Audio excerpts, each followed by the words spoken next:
21번.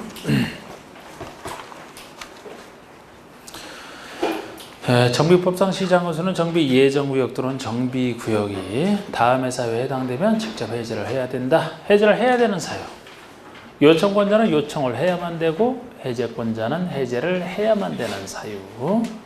정비 예정구역 해제와 정비구역 해제로 나눠져 있는 정비 예정구역 해제라면 3년 내에 구역 지정 안 할 때 1번입니다. 정비 예정구역에 대해서 정비구역 지정 예정일부터 3년이 될 때까지 구역을 지정하지 않을 때 이건 예정구역 해제고 나머지는 정비구역 해제인데 이거 할 때는 항상 정비구역에서부터 사업시행 인가신청 사이 정비구역 다음에 추진위원회 구성 신청, 추진위원회가 구성됐으면 조합 설립인가 신청, 조합이 설립인가 받았으면 사업시행 인가 신청, 셋으로 나눈 상태에서 둘, 셋. 여기서 혹시 구역 다음에 조합의 설립인가가 바로 나온다. 그러면은 하나 건네떴기 때문에 3, 이건 조합이 할 때고. 토지 등 소유자가 할 때라면은 구역 고시일로부터 바로 사업시행 인가 신청까지 바로 따지는 거 있죠? 이것은 5년. 1번 정비 예정구역에 대해서 1번 봤죠? 2번 토지 등 소유자가 정비구역 고시된 때로부터 3년이 될 때까지 조합 설립 추진위원회 승인 신청을 안 할 때 조합 바로 구역 바로 뒤에 나오는 추진위원회 승인 신청이잖아요. 그럼 이게 셋의 툴이잖아. 툴. 이거 틀렸죠. 3년에 2년입니다. 2번은 조합의 추진위원회가 추진위원회 승인받은 때로부터 2년이 될 때까지 조합 설립인가 신청을 할 때 추진위원회와 조합 설립인가 신청 사이 둘이잖아요. 이게. 그 다음에 4번에 토지 등 소유가 시행하는 경우로서 토지 등 소유자가 정비구역 고시일로부터 5년이 될 때까지 사업시행 인가 신청 구역에서부터 사업시행 인가 신청을 얘기하니까 7에서 5로 줄어든 5년 아닙니까? 그 다음에 5번은 재건축 조합이 설립인가를 받은 때로부터 3년이 될 때까지 사업시행 인가 신청을 안 할 때 조합에서부터 인가 신청 셋에 3입니다. 22번은요. 정비법상 정비사업의 대행에 관한 설명이 다 틀린 거. 정비사업의 대행이라면 민간 시행자가 못할 때 시장운수 등이 그 민간인을 대행하는. 1번 장기간 정비사업이 지연되거나 권리금에 대한 분쟁 등으로 인하여 해당 조합이나 토지소유자가 시행하는 정비사업을 계속 추진하기 어렵다고 인정하는 경우에 대행이 가능하다. 이건 시장운수가 이렇다고 인정할 때거든요. 또 하나는 이제 당사자가 직접 신청하는 경우 두 가지가 있지 않습니까? 토지 등 소유자, 조합을 설립하는 조합은 토지 등 소유자 3분의 2 이상 동의로 요청하는 경우에는 대행이 가능하다. 당사자가 대행을 요청할 때는 3분의 2 이상 동의로 요청하는 게 아니고 과반수 동의. 과반수. 본인들이 못하니까 대행해달라고 요청하는 거 아닙니까? 본인들이 못한다면 3분의 1까지 못한다고 할 필요 없어요. 최소 반만 넘는 사람이 못한다면 최소한에 못하는 거 아니냐. 그래서 기억할 때 과반수동이다. 그래서 과반수동이다. 3번의 대행자는 사업 대행 개시 결정 고시일 다음 날로부터 대행 완료 고시일까지. 요거는 대행하는 시기를 얘기하죠. 대행 개시 결정이 있게 되면 그 고시 다음 날로부터 대행을 시작해서 대행 사업을 완료했다. 완료 고시일까지 딱 하는 거죠. 자기 이름이 시행자 계산으로. 이름은 대행자 자기 이름으로. 계산은 시행자 계산으로 바꿀 수도 있고 업무 집행하고 재산을 관리합니다. 4번에 시장운수 등이 아닌 대행자는 시장운수가 아닌 대행자 재산의 처분, 자금의 차입 등 시행자에게 재산과 부담을 가하는 행위를 하고자 할 때는 미리 시장운수 승인을 얻어야 된다. 시장운수가 지켜주겠다. 시장운수 승인이지 시행자 동의 아니다 그랬습니다. 시행자 동의는 이미 어려운 상태라 무의미하다. 5번의 대행자는 시행자에게 청구할 수 있는 보수 비용의 상환에 대한 권리로서 시행자의 귀속될 대전 호수를 압류할 수 있습니다. 압류할 수 있어요.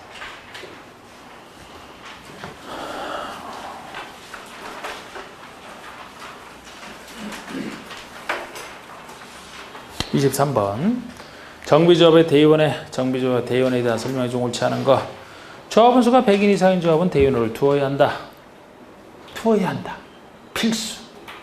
이게 개발조합이면 어떻게 됩니까? 50인 이상일 때 둘 수 있다. 50인 있을 때 둘 수 있다. 여기는 100인 이상일 때 두어야 한다. 이번에 대의원에는 조합원의 10% 이상으로 하되 그 10분의 1이 100인을 넘을 때는 그 10분의 1 범위 안에서 100인 이상으로 구성한다. 이런 얘기도 있고요. 3번에 조합장이 아닌 임원은 대의원이 될 수 없다. 조합장이 아닌 임원과 대의원의 겸직 금지예요. 근데 조합장이 아닌 임원이니까 여기서는 보통의 이사감사를 얘기하는 것이죠.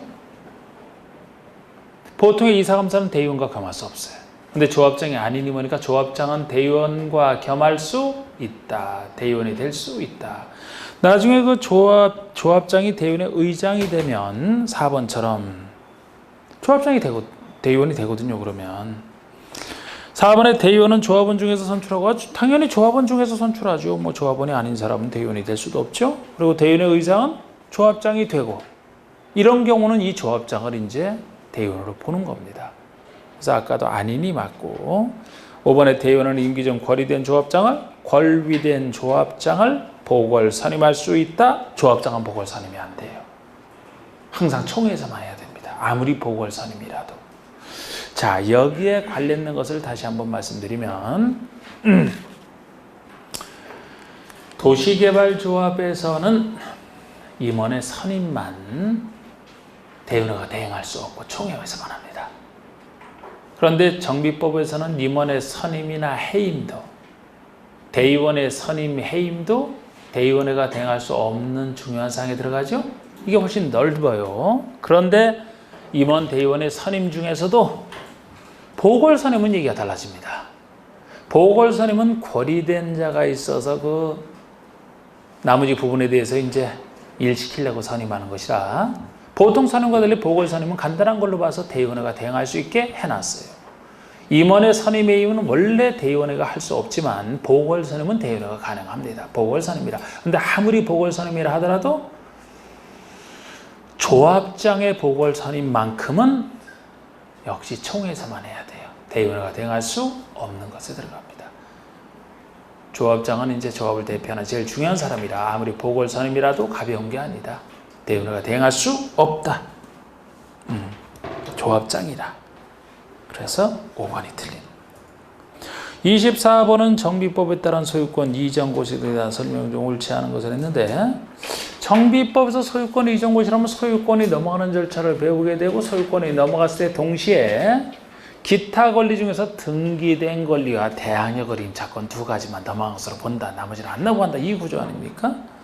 그러면 시행자는 공사완료 고시가 있으면 시장호수가 준공인가하고 공사완료 고시를 했다. 공사완료 고시가 있으면 지체 없이 바로 대지 확정 측량을 하고 토지의 분할 절차를 거쳐서 그거 찾느라고 이거 수업 못 듣겠네. 지금 이거 들을 때 요거 하면은 요거 내용이 생각이 나죠?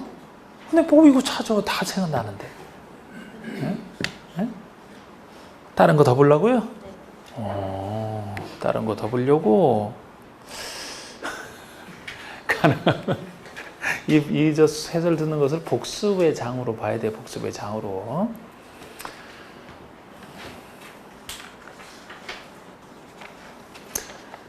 여러분들 항상 요거 할 때 이제 어디를 또 살펴보시는 분들이 많은데 뭘 얼마나 더 많은 걸 공부하시려고. 여기 있는 것만 지금 나온 것만 제대로 흡수하고 기억해도 되지. 하여튼 저는 제 스타일이 좀 남들과 다른 건지 공부할 때 스타일이. 쭉 펼쳐놓고 이것저것 막 펼쳐놓고 하는 거를 나는 별로 안 좋게 봐. 제 딸이 공부할 때도 항상 그래. 근데 그 발을 제 딸도 저는 항상 그 단촐하게 하는 걸 좋아해요. 단촐하게. 근데 이것저것 엄청나게 많은 책을 가지고 다니거든요. 제 딸도. 근데 그래서 점수가 잘 나오는 거죠. 제가 제 방법이 틀린 건데. 가방도 엄청 무거워. 막 이렇게 보면. 근데 점수는 공부한 것만큼 안 나와. 에? 맨날 책도 새로 사고. 제 딸 얘기예요, 제 딸 얘기. 아, 영어 공부도 무슨 학원 들을 때마다 새로 삽니까, 책을? 응? 아, 책값도 아까울 뿐더러, 난 아니, 영어나 수학이 변할 일이 없잖아, 변할 일이. 예? 이 공법은 변하니까 제가 해마다 뭐 따로 뭐 저도 바꾸고 따로 사라고 이렇게 하지만, 변하지 않는 것이면 단거나 시키면 그게 제일 좋은데. 어느 책이든 상관없어요. 어느 책이든 그거 제대로 하면 점수 나오는 것은 다는 안 되겠지만 어느 정도 점수 다 나와. 거기에 없는 것은 따로 거기다 보충을 시켜야 하고 그러면 맨날 보던 것을 이렇게 따라 보게 되면 얼마나 빨리 보겠어요. 이게 맨날 나 직착착 읽는데. 예? 근데 새로운 거에서 자꾸 이렇게 사고 그러는데. 하여튼 저는 제 스스로를 이렇게 돌이켜보면은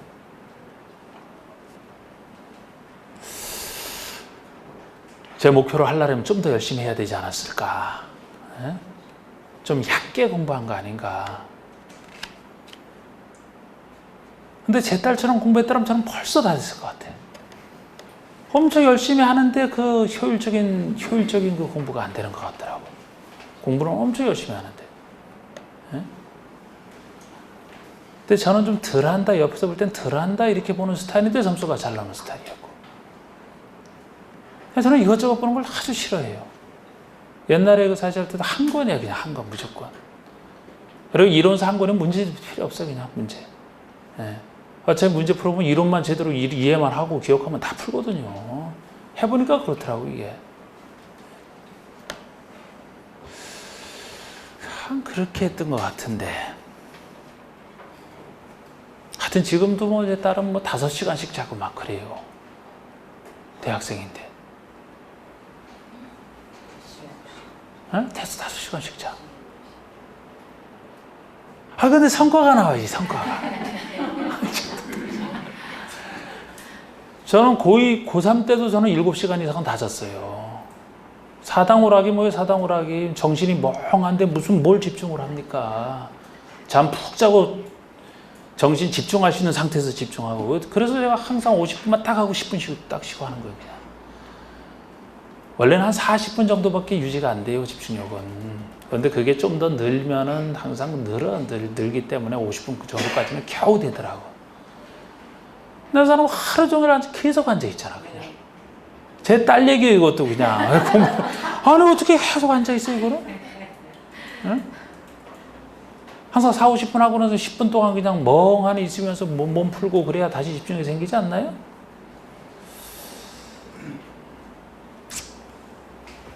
그래서 저는 수업 시간에도 항상 그렇게 쉬는 시간을 일부러 딱딱 지키려고 하고. 응? 그래서 사람이 보면은 쉬는 시간에도 막 학교 생활 이렇게 보더라도 친구들한테 얘기 들으면 쉬는 시간에도 공부한다는 거예요. 아니, 쉴 시간에 무슨 공부를 해? 앉아서 본다고 다 들어오나, 이게? 저는 만화 볼 때도 한 50분 하고 10분 쉽니다, 만화 볼 때도. 응?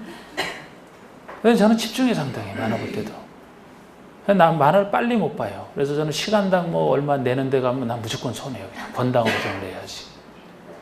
그래서 만화 볼 때 참 이거 나온 것뿐만 이것저것 상상을 하면서 이게 본다고. 이래다가 논리적으로 한번 좀 이게 왜 이랬는데 왜 이렇게 안 봤지? 이런 생각이 든다 말이에요, 만화에서도.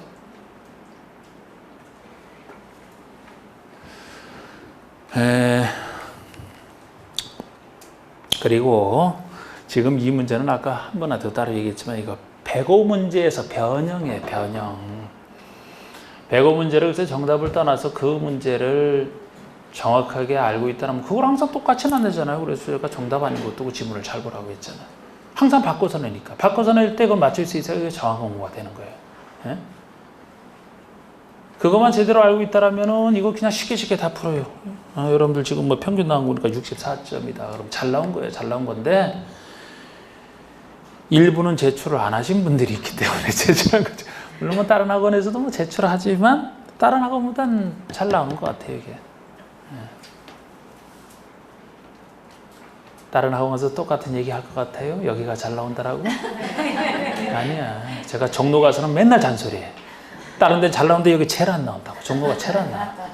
평균 여기 지금 2회 지금 64.4잖아요. 거긴 한 주 더 빠르지. 여기는 한 주 그걸 했기 때문에. 저번 주에 내려서 잔소리 했다고. 물론 다른 데서 한 데도 있잖아요. 평균 50점 대였어. 50점. 51점도 아니고 50점대. 그럼 여기랑 시험 14점이 차이가 나잖아. 14점이. 네? 여기 지금 제일 많이 맞은 점수 92.5. 1031. 1031 누굽니까?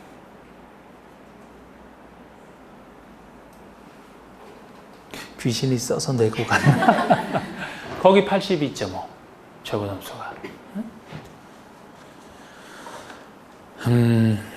물론 그건 있어요. 여기서는 105 문제를 먼저 했고 거기서는 아직 안 했으니까 그 차이는 있는데 제육생 같은 여러분들이 좀 더 나왔으면 좋겠는데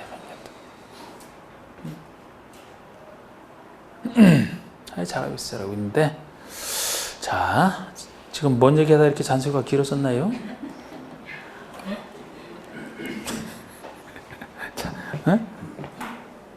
24번 할 차례죠? 할 차례야. 제가 금요일날 제사가 있었는데 하고 강의 끝나고 와서 제사 탁 하고 나서 이제 와이프도 힘들 거 아닙니까? 그래서 치우는 건 내가 다 치우겠다라고 하고 토요일날 두 사람은 나갔다 왔는데 나는 싹 그것도 아버님 어머님 제사를 또 엄청 많아서 다 치우고 싹 치워놨어.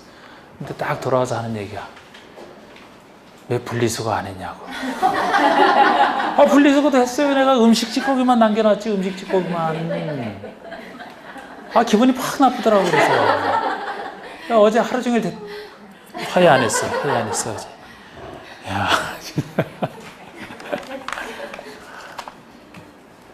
자, 24번. 이거 읽다 그랬잖아요. 시행자는 공사 완료 고시가 있으면 지체 없이 대지 확정 측량을 하고 확정 측량이 있으면 측량된 결과에 따라 토지를 분할하고 토지를 분할했으면 관리청에서 정한 사항을 분양받을 측에 통지 주고 대지나 건축물에 대한 소유권을 이 순서 그대로입니다. 자, 이번에 시행자는 대지 건축물에 소유권을 이전했다라면은 그 내용을 지자에서 공부해 고시하라. 이게 소유권 이전 고시고요. 마지막에 시장원수에게 보고하는 거. 이렇게 고시를 하게 되면 소유권 이전 고시 다음 날에 소유권이 넘어가고 소유권이 넘어갔을 때 동시에 넘어가는 걸 3번 얘기로 하고 있죠. 소유권을 이전한 경우에 소유권을 이전했다. 그러면 종전의 투자나 건축에 설정된 지상권, 전세권, 저당권, 임차권, 가등기도권, 가압류 등 등기된 권리의 하나여 소유권을 이전받은 대지나 건축에 설정된 것으로 본다. 역시 하나여 때문에 틀린 겁니다. 등기된 권리와 등기 안 돼서 대항력을 갖춘 임차권까지 넘어간 것으로 보기 때문에 만약에 하나여가 빠졌다. 그럼 등기된 권리가 넘어간다. 이런 표현이면 맞아요. 하나여 때문에 틀린 거예요. 등기 안 돼서 넘어가는 거 있지 않습니까? 4번에 따라서 보통의 채권적 임차권과 지역권, 유치권, 질권은 이전되는 것이 아니다. 그렇습니다. 보통의 임차권은 환지에서는 다 넘어갑니다. 근데 여기서는 안 넘어가는 게 차이점이죠. 등기가 되거나 아니면 대항력을 갖춰야 넘어가지. 이도 저도 아닌 보통 임차권 안 넘어갑니다. 그리고 지역권은 등기되는 권리지만 성질상 안 넘어가는 건 똑같고 유역지만에서 존재하니까 유치권, 질권은 물권이지만 등기된 권리가 아니니까 안 넘어가겠죠. 5번에 토지 등 소유지가 분양하는 대지나 건축물은 개발법에 따라 행해지는 환지를 보면 비슷한 거 그냥 준용하기 위해서예요. 여기도 토지 등 소유자 당사자에게 분양한다? 분명히 환지랑 개념은 다르지만 환지도 토지 소유자 당사자에게 주는 거 그것처럼 보겠다는 얘기고 분양 신청을 받은 후 자녀분에서 정한 보류지와 일반에게 분양하는 것은 개발법상 보류지는 보류지로 일반에 분양하는 것은 채비지 아니면 채비지처럼 보겠다. 개발법에서 우리 채비지를 예정지가 정했을 때 우리 일반인이 샀을 때 그 절차를 준용하려고 하는 겁니다. 25번에 승강기 설치에 대한 설명 중 옳지 않은 거. 자, 건축부에서 승강기라면 승강기, 비상용, 피난용 어느 때 설치하는지 구별하시는 건축주는 6층 이상으로서 연면적 2천 이상인 건축물을 건축하고자 할 때는 승강기, 보통 승강기면 그냥 승용 승강기로 보시면 돼요. 6층 이상으로서 2천 이상입니다. 특히 6층 이상부터 주로 승강기를 설치해야 된다. 그래서 5층은 설치 안 되는 경우 많죠. 6층부터 설치를 한다라고 보셔야 되기 때문에 2번에 층수가 6층인 건축으로서 각층 거실의 바닥면적 300 이내마다 한 개수나 식통계단을 잘 설치한 경우에는 승강기 설치 의무가 없다. 6층에 대해서만 있는 예입니다. 6층에 대해서만 계단이 잘 설치되어 있으면 설치 안 해도 된다. 그리고 3번의 높이 31m를 초과하는 건축물에는 승강기 외에 비상용 승강기를 추가로 설치해야 된다. 높이 31m 초과 비상용 31m 3일짜리 비상 걸렸다. 30m 초과시 비상용. 4번 21층 이상의 건축물에 설치하는 승용 승강기 중에 한 대 이상을 0 이상 하는 바에 따라 피난용 승강기로 설치다. 피난할 때만 쓰는 게 피난용이에요. 아까 화재 진압에 쓰는 게 비상용이고, 그럼 피난용 승강기가 작년 말에 새로 신설됐다 그랬죠? 어느 때? 고층 건축물일 때. 고층 건축물일 때. 고피 했던 거잖아. 3일절에 비상 걸렸다. 31m 넘을 때 비상용. 고피 났다. 고층일 때 피난용. 5번에 2대 이상의 비상용 승강기를 만약에 설치한다면 화재 시 소화에 지장이 없도록 일정한 간격을 두고 설치하라. 일정한 간격을 띄워라. 맞잖아요. 4번만 틀렸고. 26번의 건축물의 용도에 대한 설명으로 맞는 거. 여객 자동차 터미널이나 물류터미널은 운수시설에 속한다. 물류터미널이 아니죠? 물류터미널이면 창고시설에 속합니다. 운수시설에 속하려면 적어도 여객 운송을 전제로 해서 여객 터미널이나 철도, 공항, 항만이면 다 여객 운송하죠? 그게 다 들어간단 말이에요. 근데 물류터미널은 물건만 다루기 때문에 물건을 보관하는 창고에 들어간다. 창고시설. 관광기능법상 야영장 시설로서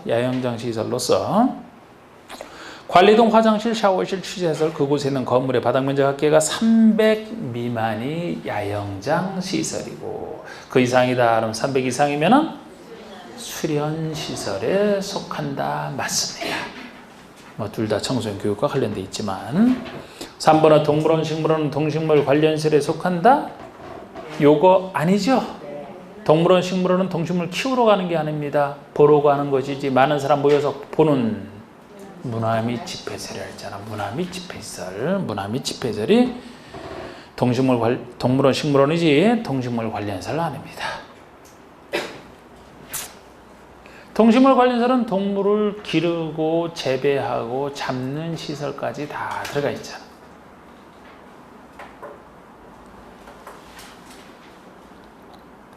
유치원은 의자시설에 속한다. 옛날 일이죠?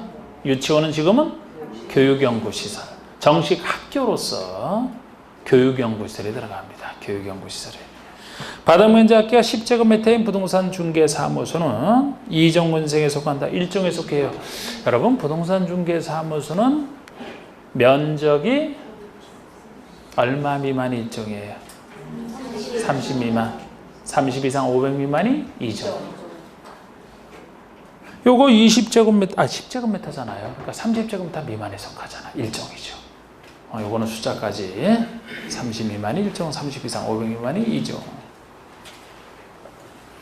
자, 27번의 건축허가를 받으려는 자는 해당 대지의 소유권을 확보해야 되는 것이 원칙이다. 그렇습니다. 건축허가 받기 전에 대지 소유권 확보가 원칙이에요. 이에 대한 설명으로 옳지 않은 거. 1번 건축주가 대지를 사용할 수 있는 권한을 확보한 경우는 소유권을 확보하지 않아야 된다. 예외 중에 하나입니다. 사용권을 가지고 있다? 그러면 소유권 확보 없이도 가능해요. 물론 여기는 예외는 하나 존재하죠. 1번에 대한 예외가 분양을 목적으로 공동주택을 건설한다. 분양을 목적으로 하는 공동주택을 건설할 때는 사용권만으로 안 되죠. 건축법에서는 나중에 분양해야 되기 때문에 사용권만으로 안 돼요. 여기에 대한 1번에 대한 예외입니다. 2번에 건축주가 건축의 노후화로 건축을 리모델링하기 위해서, 리모델링이든 뭐 건축 신축이든 다 들어가는데 건축물의 대지 공유자 수의 80% 이상 동의를 받고 동의한 공유자 지분 합계가 전체 지분의 80% 이상인 경우는 소유권 확보하지 않아도 된다. 소유권 확보하지 않아도 되는 것 중에 1번에 몇 가지가 더 있어요. 소유권 확보는 안에서도 확실시 되는 경우 뭐 이런 경우 있는데 특히 숫자 나오는 건 요거 하나입니다. 공유하고 있는 건축물이면 공유자 100% 동의를 받기 어렵지 않겠느냐? 80% 이상. 수의 80% 이상, 지분합계 80% 이상, 100% 아니어도 이 정도만 가지고 건축허가를 신청할 수 있어요. 3번의 위 2에 따라 건축허가를 받은 건축주는 위 2에 따라 건축허가를 받은 건축주는 동의하지 아니한 공유자에게 그 공유지분을 감정가액으로 매도할 것을 청구할 수 있다. 감정가액이 아니고 시가. 모든 매도 청구는 다 시가. 모든 매도 청구는 다 시가. 이렇게 했던 거. 4번의 공유자가 거주하는 곳을 확인하기 현저히 곤란한 경우, 그럼 이제 신문을 통해서 또 알려줘야 되죠. 2 이상 일간 신문에 2차례 이상 공고하고, 공고한 때로부터 30일 이상 지났을 경우에는 매도 청구 대상이 되는 대지로 보고, 위의 경우 건축주는 이때는 감정가액을 공탁하고 할 수 있어요. 사람 못 찾을 때는 공탁하고 할 수 있는데 감정가액을 3번입니다. 요 3번이나 매도 청구를 하기 전에 그래도 협의는 한번 해보고 안 될 때 매도 청구죠? 협의할 때는 어느 정도 협의는 해야 되나요? 3개월 이상? 3개월 이상? 네? 3개월 이상. 매도 청구하기 전에 미리 충분히 협의를 해보고 3개월 이상 협의를 해보고 안 될 때 매도 청구 들어가잖아. 28번. 건축상 허가에 가름에 신고함으로써 할 수 있는 행위다. 허가에 가름에 신고 대상을 얘기합니다. 바르지 못한 거. 여러분 신고 대상이면은 그림이 건축과 대수는 나눠서 건축이라면 보통 연면적 100이하, 100이하의 신축을 신고 대상으로 한다. 100을 기준으로 해서 요거보다 작은 85 이하로 따지는 것은 증축, 개축, 재축. 증축, 개축, 개축이 85 이하, 보통 신축은 100 이하. 어느 지역이든 상관없이. 그런데 이걸 넘어서서라도 일정 부분까지 신고가 대상이 되는 경우 있죠. 200제곱미터 미만이고 층수 3층 미만. 200 미만이고 층수가 3층 미만이다. 요것은 다시 어느 지역에 든지에 따라서 신고 허가가 나눠집니다. 한가운데 지을 때 보통의 관농자에 지을 때가 간단한 신고지. 사람 많은 도시지역이라든지 관농자라 하더라도 지구 단위기의 구역이 지정이 됐든 방제지구나 붕괴 위험지역처럼 위험한 곳이면 통제를 강화해야 되니까 허가가 된다는 거. 구별하시는 거. 그리고 대수선이 원칙이 허가이기 때문에 대수선의 신고는 역시 대선을 할 대상 건축이 크냐 작으냐. 항상 대선이 신고 대상인지 아닌지를 나오게 되면 대상 건축으로 보셔야 돼요. 200 미만이면서 3층 미만이냐 아니냐. 200 미만에서 3층 미만인 건축을 대선한다 그러면 모든 대선이 다 신고. 대상이 작기 때문에. 만약에 200만 3층 미만이라는 얘기가 없어요. 커. 그러면 대선을 이루는 개념 중에서 제일 작은 수선만 신고지. 증설해체 변경은 허가다. 그거를 대선을 통해서 항상 구별할 수 있어요. 그 외에 추가적으로 더 있는 경우 표준 설계도 짓는다. 증축할 때는 3m 이하, 공장은 2층 이하로서 500 이하 공장, 농업용 건축물이다 창고 200 이하 축사작물 재배서 400 이하 이런 얘기도 있지만 아까 얘기한 그 기본 틀을 자 우리 바르지 못한 거 1번 관리지역으로서 방제지구에서 연면적 200 미만이고 3층 미만인 건축의 건축이다. 건축물의 건축 중에서 200 미만이고 3층 미만 나왔습니다. 그런데 어디에서? 관리지역이에요. 관리지역이니까 관농자 아닙니다. 방제지구라고 따로 돼 있잖아. 위험한 곳이죠? 그러니까 허가를 받아야 돼. 그래서 이게 답이 되는 거예요. 그냥 방제지구이기 때문에. 방제지구만 빠지면 답 아니겠죠. 신고 대상 맞습니다. 2번 바닥면적합계 85이니 증축개축 재축. 증축개축 재축 85 이하. 연면적 300제곱미터인 건축의 내력벽을 30 이상 수선한다. 자, 우리는 내력벽을 수선한다라는 게 나와 있으니까 이건 일반 건축 얘기 아니고 대선 얘기죠. 대선에 해당된다고 신고서 대상을 보시라니까 항상 대상을 봐요. 대상이 200 미만이고 3층 미만입니까? 아니네. 연면적 300이잖아.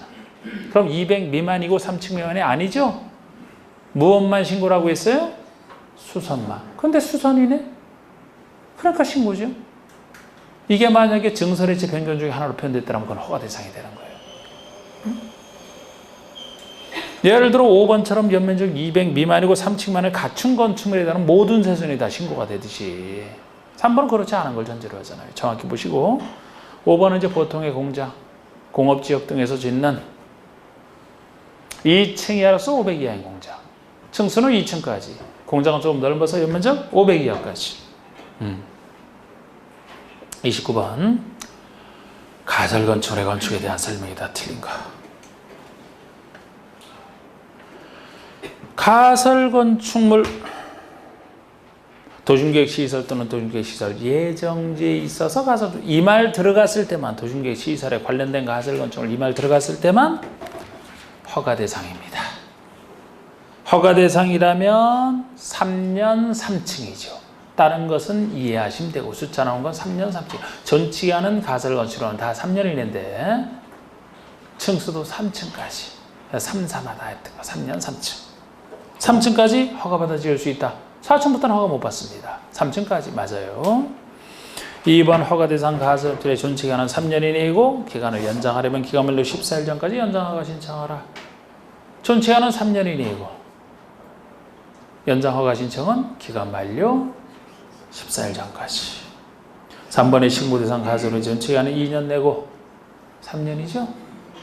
이게 건축법에서 3년짜리 중에 하나 아닙니까? 건축법 주택에서 3년짜리 두 가지가 요거 가설건축의 존치기간과 주택 상환사채 상환기한이 3년을 초과할 수 없다 그거잖아. 가설로 상환한다. 가설건축의 가설, 주택 상환사채 상환 두 가지가 3년.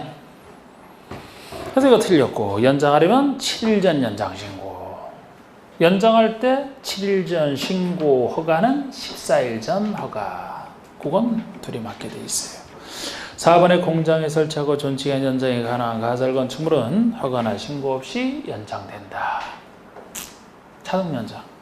공장에 설치하는 가설건축. 5번에 시장은 수구 총장은 기간 만료 30일 전에 건축주에게 만료일을 알려주라. 만료일을 미리 알려주라는 30일 전까지 행정청이 건축주에게 알려주라는 행정서비스. 30번은 다음 조건에서 토지 소유자가 최대한 건축했으면 건축물의 건축 면적과 연면적은 각각 얼마냐? 건축 면적은 대지 면적 곱하기 건폐율, 용적률은 대지 면적 곱하기 용적률이 연면적이고 대지 면적을 구해야 되는데 우리 저번에 1회 때는 도로 모퉁이, 지금 이거는 소유노비 미달, 이것도 같이 설명드렸던 거죠. 간단하게 그릴 수. 자, 보통 소유노비 미달이면 한쪽 대지로는 도로 중심선부터 소유분의 2분의 1을 후퇴해야 되지만 요거는 철도가 그려져 있잖아. 철도. 일반 대지가 아니죠. 하천, 선로부지, 경사지 일반 대지가 아닌 게 그려져 있다면 한쪽으로 후퇴한다 그랬죠. 한쪽으로 후퇴하기 때문에 도로너비가 2m짜리라면 소유너비 4를 만들기 위해서 이쪽으로 2를 후퇴해서 한쪽으로 후퇴해야지. 그런데 지금 여기서 가로 길이가 10m고 세로 길이가 10m 이렇게 돼 있는데 이렇게 그렸다라면 이 부분은 대지에서 제외되니까 대지 면적은 요 면적이 됩니다. 요 면적은 이제 8이 됐죠? 8 곱하기 10, 80. 80에 건폐율을 곱해주면 건폐율 40%, 80에 용적률 200%. 그럼 이게 건축 면적, 요것이 연면적. 만약에 이쪽에 일반 대지가 그려져 있다면 이쪽으로 1을 후퇴해서 요만큼만 빠지겠죠. 이건 다 맞췄어요? 31번. 건축협정에 대한 설명으로 옳지 않은 거. 건축협정. 전체에 대한 건축협정. 두 땅 사이 결합건축과 좀 다른 건축협정. 건축협정을 체결하려면 토지나 건축을 소유자, 지상권자, 건축할 사람 전원합의죠. 전원합의. 사적인 협정을 행정처에 인가를 해주고 존중하는 것이기 때문에 체결할 때는 전원합의로. 체결된 것을 폐지하면 원상으로 돌아오기 때문에 그때는 과반수. 체결할 때는 전원합의. 폐지할 때는 과반수. 나중에 할 결합건축은 두 땅 사이의 문제니까 체결 폐지 다 두 사람 전원이지만 이건 다르잖아. 전원합의로 틀렸습니다. 1번 지구단위기획구역이나 주거환경을 위한 정비구역 이렇게 특별히 좀 개발할 땅에 건축협정 체결할 수 있게 해놓고요. 3번에 건축협정서를 작성하여 건축협정 인가권자 인가, 이 인가권자 인가를 받아야 이제 완성이 되는데, 폐지할 때 마찬가지입니다. 근데 폐지할 때는 체결자 과반수 동의를 받는다는 거. 과반수 동의를 받고 나서 인가를 받아야 되는 거예요.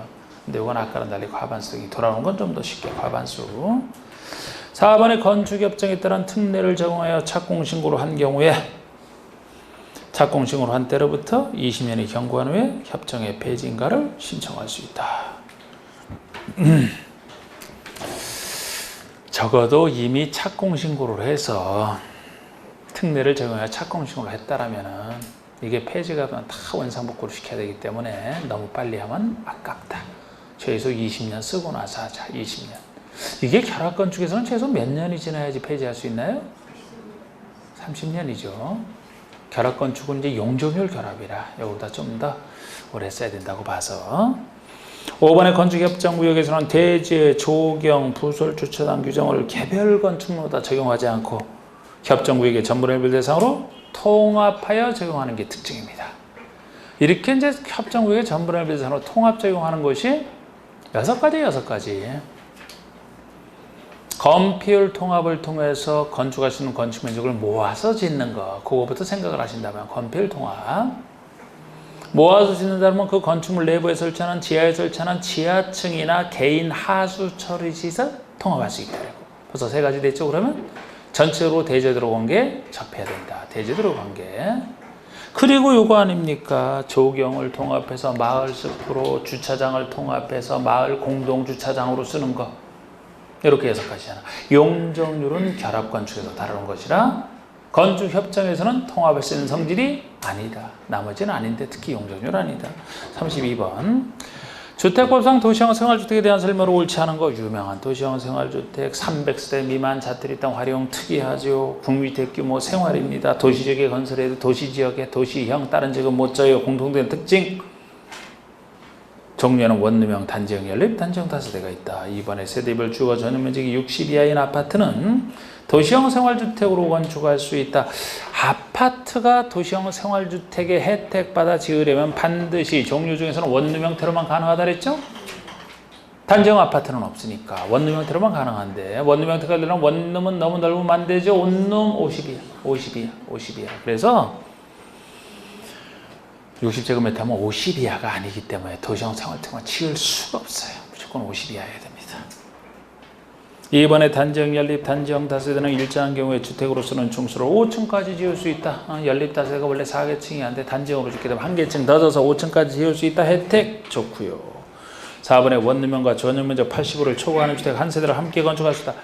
원래는 하나의 건축물 속에 도시형과 그렇지 않은 주택 같이 못 짓고 같은 도시형 내에서도 원룸형의 특수해서 단지형, 연립, 단지형 다세대와 원룸형은 같이 못 짓는 게 원칙인데 같이 지을 수 있는 예 중에 원룸형과 일종의 주인 세대, 한 세대, 80호를 초과하는 원룸형과 80호를 초과하는 걸 전제로 해서 주택 한 세대까지는 어디서나 지을 수 있고요. 준주거나 상업지역이라면 원룸형과 일반 주택을 세대에서 상관없이 지을 수는 있어요. 준주거나 상업지역에서는. 4번 맞고 5번에 전용면적이 40제곱미터는 원룸형 주택의 경우 욕실과 보일러를 제외한 부분을 2개 공간으로 할 수 있다. 원룸형은 50 이하이고 원룸형 구조는 욕실과 보일러실은 어쩔 수 없이 제외하고 나머지 부분을 하나의 공간으로 구성하는 게 원칙이 됩니다. 근데 50 이하 중에서도 약 절반 이상인 30 이상이다. 그럼 조금 넓기 때문에 2공간으로 할 수 있는. 여기는 지금 구체적으로 40제곱미터죠? 그러면 30 이상에 속하죠? 그러니까 2개 공간으로 할 수 있다? 맞습니다. 33번에 주택부상 등록 사업주에 대한 설명에다 옳지 않은 거. 주택법에서는 사업주체 민간이 못 믿어서 등록 기준 가져 등록했을 때 국장에게 등록했을 때 인정을 해주는 1번 한국토지주택공사는 사업을 하기 위해서 등록할 필요가 없다. 없어요. 공공은 등록할 필요 없어요. 믿어주기 때문에 민간인을 대상으로 등록하라 그런 거잖아. 공공이니까 등록할 필요 없다니까 맞고 2번 연간 20세대 이상의 주택, 연립주택 건설 사업을 시행하고자 하는 자는 국장에게 등록해야 된다. 등록 대상을 묻고 있는데 사업 승인 대상과 다르다고 했습니다. 이거는 등록을 하기 위해서는 1년 동안의 연간이 붙잖아요. 연간. 단독주택은 20%, 공동주택은 20세대 이상. 물론 도시형 생활주택은 여기서 30세대 이상 혜택 주는 것이고, 대지는 1만 이상 1년 동안에 이거 할 사람이 등록 기준 갖춰서 국장에게 등록을 해야 돼. 국장에게. 까다롭게 국장에게. 그래서 이거 일단 맞습니다. 연립이라면 공동주택의 한 종류고 연간 20세대 이상. 3번의 주택조합이 등록사업자 공동으로 사업을 하는 경우에는 등록하지 않아야 된다. 주택조합이면 민간인입니다. 고용자 마찬가지고, 이런 민간인 같은 사람, 토지소유자 이런 사람들 원래는 등록해야 돼요. 그래야 사업주가 됩니다. 그런데 여기처럼 주택조합이지만 민간 전문가인, 이미 등록을 한 등록사업자와 공동으로 할 때만큼은 전문가인 등록사업자에게 시공을 맡겨야 되기 때문에 따로 등록할 필요 없다. 등록사업자는 공동으로 하니까 등록하지 않아도 된다는 말이 맞는 것이지, 이 말이 빠졌다 그러면 등록을 해야 됩니다. 민간인이기 때문에. 4번에 연간 20세대 이상의 도시형 생활주택에 사업을 시행하고자 하는 자는 국정에도 도시형 생활주택 혜택 중에서 원칙 20에 대한 예외 30세대 이상 도시형 생활주택 지을 때가 등록 대상이에요. 만약에 원룸과 한 세대 같이 지을 때는 그 합친 것이 30세대 이상일 때고, 연간 만 이상의 대전사업 할 때 국장 맞고요. 34번 주택조합과 그 조합원에 대한 설명 중 옳은 것은, 항상 조합원 얘기를 하면 주택조합에서는 주택조합은 지역, 직장, 리모델링 셋이 있는데, 지역과 직장이 서로 비슷하잖아요. 서로 내 집 마련을 위한 거죠. 집 없는 사람 또는 조그만 주택 하나 가지고 있는 사람. 리모델링은 집 있는 사람이 하는 것이라. 그러면 1번 다수의 구성원이 주택을 마련하거나 리모델링에서 주택조합을 설립하고자 할 때는, 이건 주택조합 설립할 때 얘기예요. 이건 세 조합 다 똑같습니다. 원칙이 시장구청장에게 인가를 받아라. 주택조합만큼은 법인이 아니에요. 주택조합은 법인성이 없습니다. 그럼 설립인가만으로 성립이 돼요. 그래서 지역, 직장, 리모델링 세 조합 다 설립인가를 받아야 성립이 됩니다. 등기는 아예 없어요. 그런데 설립인가를 누구에게 받느냐를 여기서 틀리게 한 겁니다. 시장문수 구청장에게 인가받는 거 아닙니까? 국장이 아니고. 주택조합의 설립인가는 시장문수 구청장에게 받는 거예요. 이 사람이 주택조합 만들고 나서 혼자 단독으로 할 때는, 등록할 때는 국장 찾아가는 거예요. 시장문수 구청장. 2번 유일한 예외. 국민주택을, 국가가 지은 국민주택을 단순히 공급받기 위하여 직장조합을 설립하고자 하는 자는 시장의수제인가? 신고조회거는? 그래서 직장은 둘로 봐라. 지역과 리모델링은 인가밖에 없지만 직장은 다른 얘기 없으면 설립인가를 받아야 됩니다. 시장의수구청장에. 그러나 국민주택을 공급받게 한 직장조합만, 오지에서 공공사업하는 직장, 국민주택을 공급받게 한 직장, 요 말 들어갔을 때만 간단한 신고. 요 말 없으면 인가. 2번, 3번 조합 설립인가 신청일로부터 입주 가능일까지 주거 전용 면적 80 이하의 주택을 한 채 소유한 세대주는 지역조합의 조합원 자격이 없다. 있어요. 무조건 없다라고 하는 틀린 거예요. 근데 이거 좀 더 정확하게 하기 위해서 여러분 80 이하라고 되어 있는데, 어차피 이건 틀린 건데 그냥 이하는 좀 지워주시고 80 이하 좀 더 구체적 숫자로 하는 게 좀 더 나을 것 같아요. 어차피 이게 85 이하가 되니까 틀린 건 틀린 건데 그냥 이하를 지워주시고 그냥 봅시다. 어차피 틀린 건데. 자, 지금 이것이 지역조합의 조합원자격을 묻거든요. 신고 대상에는 보통의 직장도 똑같아. 이거라. 지역과 직장은 이제 내 집 마련을 위한 것이라, 조합원 자격은 조합 설립인가 신청. 조합 설립인가 신청 당시부터 자격을 갖춰야 됩니다. 이때부터 나중에 조합주택을 완성해서 입주할 수 있는 그때까지, 그 기간 내내 주택 없는 사람이 주로 가입해요. 세대 중에 주택 없거나 주택이 있더라도 85제곱미터 이하 주택 한 채를 소유하면, 85 이하 주택 한 채를 소유하면 가입할 수 있죠. 그래서 범위는 범위로 보시라니까 80 이하 하면 어쨌든 85 이하니까 이거 틀린 건데, 그냥 자 이하자를 지우시고 보면 더 정확해지죠. 85 이하 한 채까지는 됩니다. 4번의 지역과 직장 그래서 이게 이제 지역이지만 직장과 똑같다라고 했는데 참고로 지역 조합할 때는 그 지역에 6월 이상 거주 요건을 따로 또 갖춰야 되고 직장에서도 설립 신고 대상인 직장 조합이라면 무주택 세대주만 가입할 수 있죠. 4번의 지역과 직장 조합은 설립인가 당시 사업계획서상 주택건설 예정 세대수의 3분의 2 이상의 조합으로 구성하되 20명 이상 3분의 2가 아니고 50% 2분의 1 하고 싶으면 2분의 1 하고 똑같아요. 한 글자로 지금 반 이상 마음대로예요. 자, 우리가 지역과 직장에만 조합은 수 얘기죠.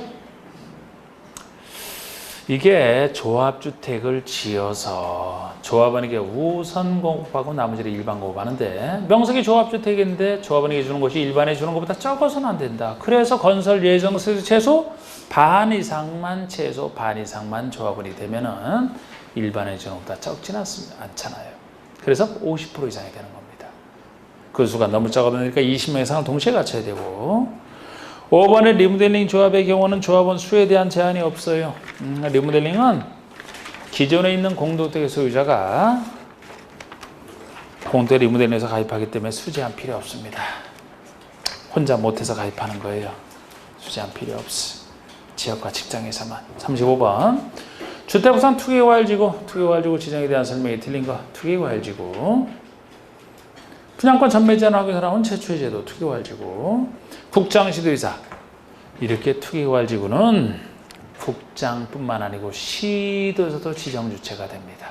단지 시도에서 할 때는 조금 더 국장이 할 때보단 어렵다 그랬습니다. 공급 파트는 아름 나머지 분양가 상한제 적용 지역이나 조정 대상 지역은 국장만이 하잖아요. 투기과열지구는 국장 또는 시도에서도 가능하지만 시도에서는 어렵죠. 그래서 이 두 사람이 주택가격 안정을 해서 필요한 경우에 일정 계획을 투기과열지구로 지정하거나 해제할 수 있다. 그렇습니다. 2번 국장이 지정 해제 시에는 바로 아랫사람인 시도에서 의견만 듣고 의견에 대한 검토 의견을 회신해야 되니까 간단한 건데 시도에서가 지정 해제할 때는 아랫사람인 시장수구청장의 의견을 들어라 그러면 간단할 텐데 그게 아니고 윗사람인 국장과 협의를 해야 되기 때문에 시도에서 할 때는 보다 간단한 절차, 국장이 할 때는 보다 간단한 절차, 시도에서 할 때는 좀 더 어려운 절차, 이 느낌으로 보시라고 했던 거. 이걸 틀리게 내기도 하지만 여기서 맞습니다. 3번에 주택의 분양계획이 직전보다 30% 이상 증가한 곳에 지정할 수 있다. 여기서 3, 4, 5번은 투기과열지구 지정할 수 있는 곳인지를 묻는 것이라 이거는 조금 어렵게 낸 건데 제가 여기서 그런 말을 한 적이 있어요. 이거 지정 기준을 다 볼 수는 없다고. 이걸 우리가 뭐 평상시 잘 내지도 않고 하지만 다 볼 수는 없고 분양가 상한제 적용 지역이든 여기 투기과열지구든 조정 대상 지역 중에 뭐 위축 지역은 성격이 다르겠죠. 우리 과열 지역 같은 거. 그 세 가지는 투기를 막기 한 제도로서 서로 비슷하다 그랬고 셋에 공통되는 요건 정도는 기억하시라고 했죠. 직전 2개월 동안에 청약경쟁률 따지는 거 있잖아. 전체 주택의 청약경쟁률이 2개월 동안 내내 몇 대 1 초과 5대 1.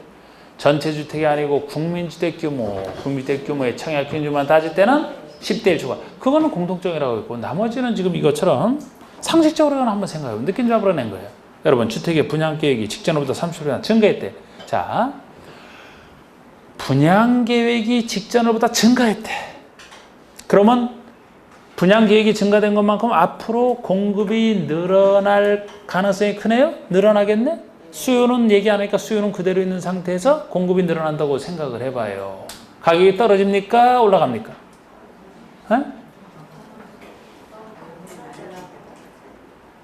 집 지금 없는 사람들은 집 빨리 공급을 늘리기를 원할 거고 집 있는 사람들은 공급 줄이기를 원할 거예요. 공급이 늘어나면 당연히 가격이 떨어지지. 공급이 줄어들어야 가격이 올라가죠. 그러면 여기는 만약에 주택 분양계획이 30% 이상 증가됐다면 가격이 떨어지겠네요. 투기과열지구 지정할 필요가 전혀 없겠네요. 언제 지정해야 될까요? 이걸 감소가 돼야 되겠지. 오히려 직전보다 감소가 돼야지. 그래서 이게 틀린 겁니다. 감소가 돼야지 공급이 줄어들 거 아닙니까? 그래야 가격이 올라가니까 투기과열지구 지정하지. 4번은 제가 공통된 요건이라고 했던 거. 주택 공급이 있었던 직전 2개월 동안에 주택의 청약기준율이 4, 5대 1 초과 또는 공주택 규모의 주택 청약기준으로 따지면 10대 1 초과. 요건 공통된 요건이라 그랬고 3번에 주택 건설 사업계획 승인이나 주택 허가 실적이 직전보다 급격하게 감소한 것을 예정할 수 있다. 어때요 여러분? 사업 승인, 건축 허가 실적이 직전보다 감소했대. 그러면 공급이 줄어들겠네 역시? 그죠? 그러니까 지정할 수 있다. 아까 3번은 틀리고 5번이 맞겠지요.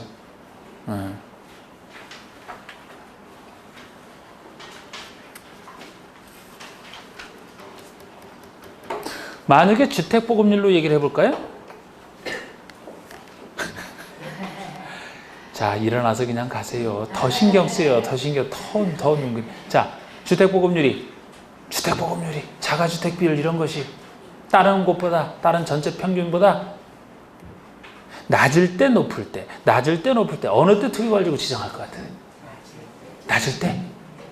아까 뭐 분양계획이 감소한다, 사업승인 실적이 줄어들었다, 감소했다, 주택보급률도 낮을 때, 주택보급률이 낮을 때, 똑같이 낮을 때, 그렇게 얘기해놓고 왜 또 이렇게 물어보니까 또 대답을 안 해요? 낮을 때? 낮을 때지. 주택 보급률이 낮다는 것은 과거에 주택 공급이 안 됐다는 얘기죠, 역시. 그러니까 보급률이 낮지. 다 같은 취지죠? 억지로 외울 건 아니지만 그냥 그런 느낌이라도 잡아오시라고 그렇잖아, 그냥 보시면. 이런 데서 뭐 숫자를 바꿔내겠어? 이런 자잘구레한 거 있어? 내용을 알면 되지? 36번에 주택우산 분양권 전매기 등의 제한에 관한 설명이다. 옳지 않은 거. 분양권 전매 등의 제한. 입자로 선정된 지위나 주택을 일정 기간 동안 개인이 팔지 말아라. 전매하지 말아라. 1번 제한받는 전매란 매매 증여 등 관리면 등을 수반하는 일체행위를 다 포함하되 상속만 제외. 투기과일지구 조성 대상 지역에서는 주택의 입자로 선정된 지위만 전매 제한받는다. 분양권 전매 제한받는 게 네 군데예요. 투기과일지구, 이거랑 비슷한 조성대상 지역. 이 투기과일지구나 조성대상 지역은 입자로 선정된 지위, 즉 분양권만 전매할 수 없지 해당 취득한 주택은 아니에요. 그런데 나머지 이제 분양가 상한제 적용을 받거나 분양가 상한제에서 벗어났지만 분양권 전매 제한 받는 민간택지 이런 것들. 여기는 선정된 지위뿐만 아니고 해당 주택도 일정 기간 동안 전매를 못하게 된 이런 차이가 존재합니다. 그리고 전매 제한을 받더라도 부득이한 사유가 있으면 다시 전매할 수 있다라고 했고, 그래서 2번 맞고 3번의 공업시 외택지, 즉 민간택지. 민간택지에서 건설고 받는 주택 입자로 선정된 지위. 원래 민간택지는 분양가 상한제 적용을 받지 않습니다만 안 받아도 개인적인 분양권 전매에는 들어가는 거예요. 근데 여기 주택이나 입자로 선정된 지위라 하더라도 도시형 생활주택 및 관광특구에서 건설한 50층 이상 150m 이상의 공동주택은 전매 제한을 받지 않는다. 그래서 제가 이렇게 도시형 생활주택 혜택 주는 거 크고 관광특구에서 50층 이상 이것은 곱하기 3에서 150m 이상은 분양가 상한제 적용을 받지 않는 것뿐만 아니고 분양권 전매 제한도 안 받는 아주 좋은 주택이라 그랬죠? 분양가 상한제 적용을 받지 않아도 분양권 전매 제한은 받는단 말이에요, 원래는. 그런데 이거는 둘 다 안 받는 거예요, 둘 다 안 받는 거.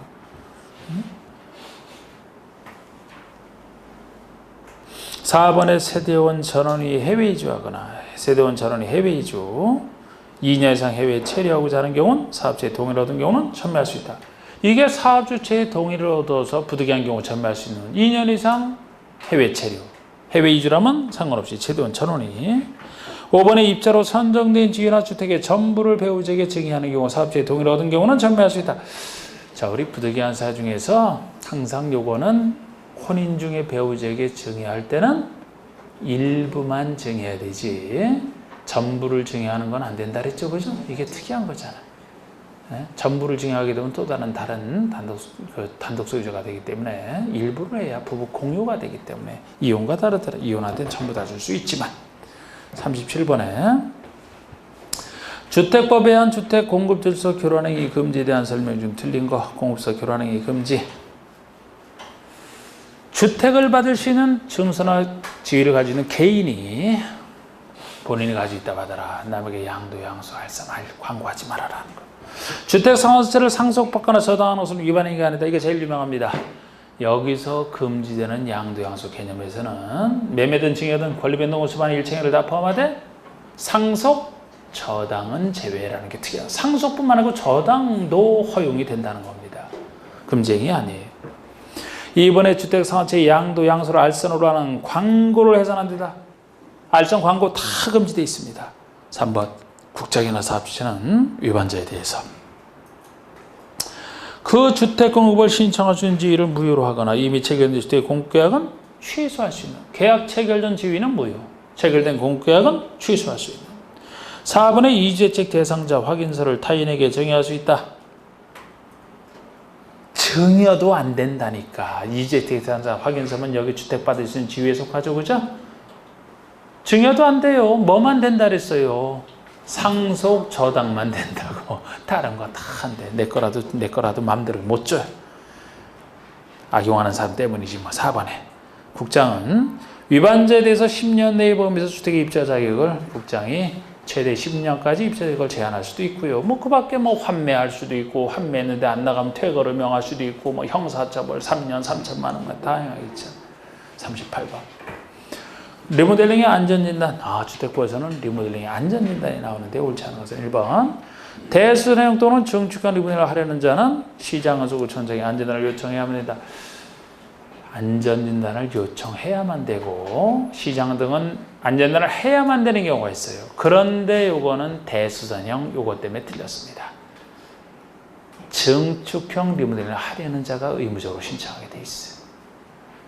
증축이 면적이 늘어나는 것만큼 단순한 대수형보다는 더 위험한 거라 그랬죠? 그래서 증축이 되는지 오래된 건축물인데 여기다 증축해서 이게 안전에 괜찮은지 그거 확인하려고 하는 거예요. 그래서 의무적으로 증축을 할 때만 의무적으로 요청하게 되어 있습니다. 두 번째, 시장건설구청장은 해당 건설의 증축 가능 여부의 확인을 위하여 안전단을 실시해야만 되고요. 3번의 시장건설구청이 안전에 위험이 있다고 판가해 재건축 사업 시행이 필요하다고 결정했다. 재건축을 해야 되겠다. 지금 상태에서 올리면 위험해 무너질 것 같다. 그래서 아예 부셔버리고 새로 있는 재건축이든 소규모 재건축이든 이런 재건축 사업 시행이 필요하다고 결정한 건축에 대해서는 재건축을 해야 되기 때문에 증축형 리모델링을 해서는 아니 된다. 된다 그럼 틀려요. 아니 된다. 시장건설구청장은 수직 증축형 리모델링을 허가한 후에 수직 증축형 리모델링에 대해서만 그렇습니다. 수직 증축형 리모델링을 허가한 후에 해당 건축의 구조 안전성 등에 대한 상세 확인을 위하여 안전단을 실시하라. 재실시. 우리 수직 증축에 대해서만 허가하기 전에 증축이 되는지 이미 안전단을 했죠, 그죠? 근데 허가한 이후에 한 번 더 하라는 얘기예요. 수직이 제일 위험한 것이라 그래. 수직으로 올리는 게 제일 위험한 것이라. 5번에 시장건설구청장은 안전단을 실시하는 비용의 전부나 일부를 리모델링 하려는 자에게 부담하게 할 수 있다. 제대로 되어 있죠. 역시 여기서도 이 하려는 자가 안전단을 요청해야만 되고 시장 등은 확인 여부를 해야 되잖아. 그죠? 시장 등이 원래 원칙 내는 거예요. 요청 때문에 하니까 요청한 자에게 부담하게 할 수 있는 예외 규정이죠. 39번에 농지부서한 다음 내용이 옳지 않은 것은 지목이 전답과선이 아닌 토지로서 농작물 경작이 나타난 식물 재배에 계속 이용되는 게 아니라 3년 미만의 토지는 농지에 해당되지 않는다. 자, 우리 농지에서 제외되는 것 중에 전답과선이면 살짝 농사만 지어도 농지지만 전답과선이 아닌 농지 지목이 아닌 땅이라면 적어도 3년 이상 농사 지어야 농지지 3년 미만한 농지 아니다. 여기에 대해서 임야라면 3번이죠. 지목이 임야에 대해서는 따로 규정하기를 임야인 토지로서 산지 전후를 거치지 않았으니까 산지인 상태 그대로. 갑자기 왜 이러지? 마이크가 피격거리지? 산지 전후를 거치지 않고 산지인 상태 그대로 거기다 농사를 짓는다. 이건 산지로 봐야 되니까 농지 아니다. 그리고 또 하나가 뭐예요? 초지법에 의한 초지농지 아니죠? 초지법 적용 받으니까 그거 구별하셔야 되고 2번은 330 이상의 고정실 온실을 설치하여 농작물 등 경작 재배하는 자는 녹음에 해당한다. 자, 녹음에 해당할 때는 온실 등을 설치한다. 시설 농업을 한다. 330 이상. 시설 농업이 하는 거 맨 땅에 한다? 1000 이상. 만약에 며칠 이상 할 때요? 1년 중 90일 이상 농업에 종사하면 농업일이 되는 거 아닙니까? 축산업에 종사할 때는 대가축, 이두, 중가축.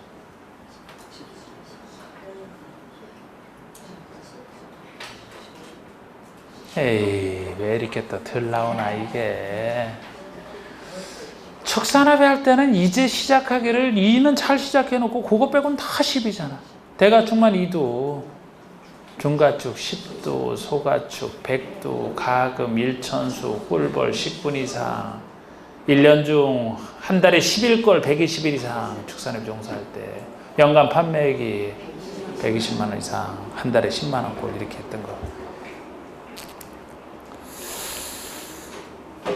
4번에 농지의 타용도 이상 허가를 받은 자는 농지보존부담을 허가받기 전까지 납부해야 된다.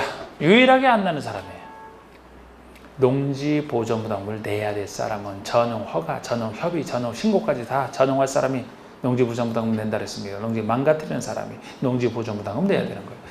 그런데 농지의 타용도 일시 사용허가 신고는, 타용도 일시 허가 신고는 농지 복구되기 때문에, 농지 복구 조건으로만 허가를 내주기 때문에, 신고를 하기 때문에 농지가 안 망가져요. 그래서 다른 전용허가 유일하게 안 낼 사람입니다. 그래서 틀렸고, 전용허가를 받은 자가 관계공사의 중지등 조치명령을 위반했어요. 허가권자는 전용허가를 취소하여야 한다. 전용허가를 받은 자가 행정청이 조치명령을 내렸는데 명령에 따르지 않았다라면 의무적으로 허가를 취소해야 된다. 필요적 허가 취소, 요것만. 나머지를 할 수 있다. 요거는 해야 된다. 40번. 농지 임대차에 대한 설명이 옳은 것은 국유농지와 공유농지는 제외하고 사용지를 전제로 해서 국공유농지는 여러 가지 제한을 안 받거든요. 국가 지자체라. 사용지만 제한받잖아. 학교가 실습지로 취득한 농지는 타인에게 임대할 수 있다. 없어요. 제가 원칙 농업의 경영할 자다. 경영해야 되기 때문에 남에게 못 빌려줘. 자기가 경영해야 되기 때문에. 물론 경영할 자는 예외적으로 본인이 경영하지만 일시적으로 농사 안 짓게 된 자는 그 기간 동안은 빌려줄 수는 있죠. 그건 예외적으로 군대 갔다 군대 갔다 교도소에 아니면 청구에 따른 공지침. 만약에 질병 치료나 국외 여행이다 그러면 적어도 3월 이상 치료를 요할 때, 이게 이제 부득이한 사유로 일시적으로 못할 때 아니에요. 경영할 사람은 해야 되니까 못 빌려준단 말이에요. 그러면 경영 안 할 사람 중에서도 학교 등의 실습지나 주말勤務를 하고자 하는 자는 특수 목적에 써야 되기 때문에 남에게 못 빌려주고 다른 경영 안 할 자가 빌려준다 그랬잖아. 그래서 요거는 지금 학교 등의 실습지는 특수 목적에 써야 될 땅이라 남에게 빌려줄 수 없는 것에 속하는 겁니다. 이번에 임대차 계약은 그 등기가 없어도 임차인이 시군면적 확인을 받고 농지를 인도만 받으면 다음 날부터 제3자에 대해서 효력이 생긴다. 이게 맞는 거예요. 이게 임차인 보호를 위한 규정이잖아. 임대차 계약에 대해서 등기 필요 없어. 등기 없어도 임대차 계약에 대해서 시군면적 확인만 받고 농지만 인도받으면 제3자에 대해서 대항력이 생기는 임차인 보호를 위한 규정 맞고요. 60세 이상 고령의 경우 자기의 농업경영 이완기간이 8년이 넘어야 임대할 수 있다. 60세 이상 고령일 경우에는 농업경영 이완기간이 5년이 넘을 때 빌려줄 수 있다 그랬고, 4번에 농지 임대차 기간을 정하지 아니한 경우 1년 약정 등서로 본다. 3년 약정 등서로 보는 게 기본이죠. 임대인이 아주 특별한 부득이한 정당한 사유가 있을 때만 3년 미만으로 정할 수는 있지만 보통 이제 3년 약정 등서로 봅니다. 5번에 자기 농지를 농장이거나 이모작으로서 6개월 내로 임대하거나 사용될 수 있다. 이모작으로서 단기 임대 사용되는 것은 6개월 아니고 8개월 내로 단기 임대 사용대가 되겠습니다. 자, 수고하셨습니다.